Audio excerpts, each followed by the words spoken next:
Hello and welcome back to my YouTube channel. If you're new here, my name is Nathan and I'm a 5th year medical student, and by all means go check out my previous videos if you've not watched them already, and I would be delighted if you can hit the subscribe button down below.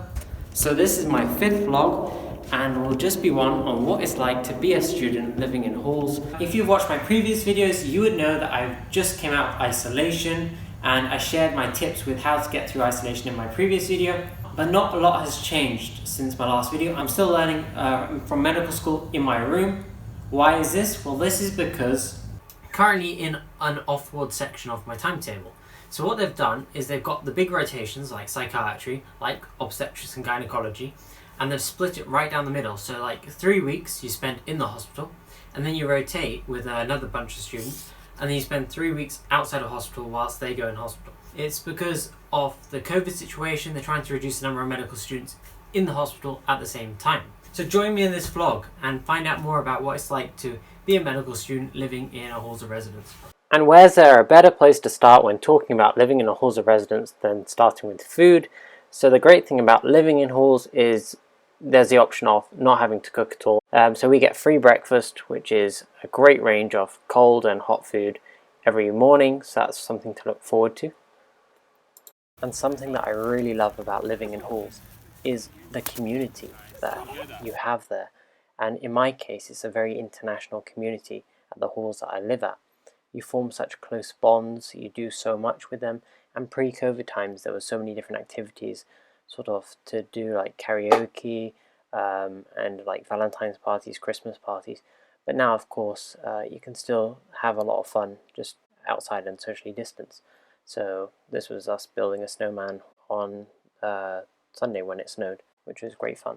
So I thought it'd be interesting to share with you sort of what I got up to during one of the days over the last week when I wasn't doing a medical placement and I was just at halls.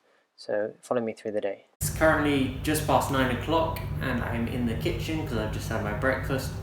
I've been up since 4:30, so that's 4.5 hours, and in about an hour's time I have to stop eating, and also this morning unfortunately I've had to shave off my lovely beard that you all know so well.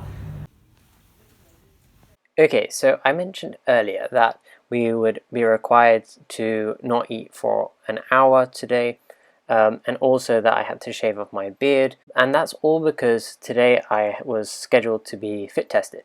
So being fit tested is important because at the moment in the hospital where there are patients with COVID and COVID wards, it's important to ensure that you have the correct mask for your face type and you know the exact sort of way to put it on so that nothing gets in. So they basically do a set of tests whilst you are wearing a mask, which include spraying a very, very bitter substance into your face before so you can taste it, and then also when you're wearing the mask and performing a variety of activities. As such, hopefully if your mask is fitting properly, you should not be able to taste this bitter flavour.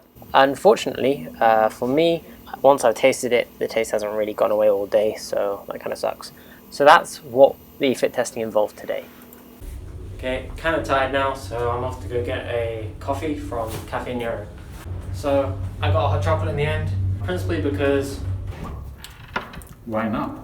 Because I still have an extremely bitter taste from the chemical they used in the mask fitting. It's like latched to my tongue. Hopefully this will help it go away. So after coming back from the fit testing, I went on to host one of the events that I do, and this is part of a series of events that I've set up called Cultural Conversations. Because the halls is quite international, a resident from a different country does a presentation, say each week or every other week.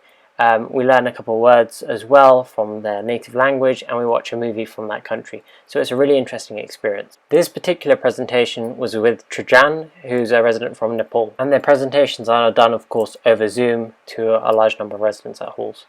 And just when I thought that the day could not get any more interesting, after the presentation one of the residents needed a bit of help. I was able to remove one of the old dressings that they had from a surgery that they had recently, clean the area of the wound and replace it with a new dressing. So that was a very satisfactory end to the day, sort of to help resident out. In fact, this is something that I really love about living at halls, is because there's so many people who study over a long period of their course and live in the same halls with you. You form a lot of connections, a lot of like close relationships with them, and so there's always someone to help you whenever you need, whether that be study or just mental health or physical health. So that's something I really enjoy about halls. So I hope you enjoyed this sort of insight into my life when I'm not on placement and when I'm living at halls. Thank you for watching this video, and I hope to see you in the next video.